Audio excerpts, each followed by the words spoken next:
বৃহস্পতিবার বেলা 11:15টার দিকে বিমান বাহিনীর একটি প্রশিক্ষণ বিমান পতেঙ্গার নৌবাহিনীর বোট ক্লাবের উপর দিয়ে উড়ে যেতে দেখা যায়।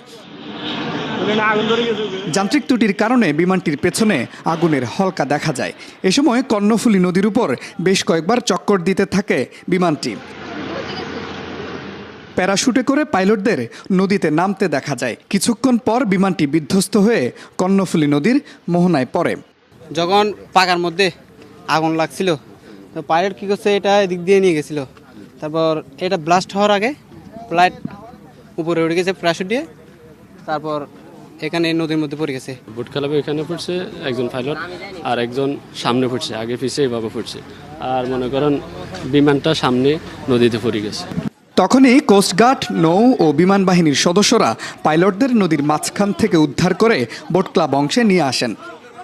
আগুন বিমান বাহিনী থেকে উঠতেছে, ঠিক পশ্চিম পার থেকে এভাবে উঠতেছে। ওটার সাথে বিমানের পিছনে আগুন ধরে গেছিল। আগুন ধরার সাথে এই বিমানটা ক্যারেজ মারে কি পড়ে গেছে।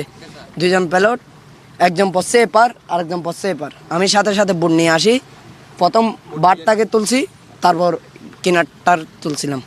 বিমানটি উদ্ধারে কাজ শুরু করেছে বিমান, নৌ ও নৌ পুলিশের ডুবুরি দল। কর্ণফুলী নদীতে বন্ধ রয়েছে নৌযান চলাচল।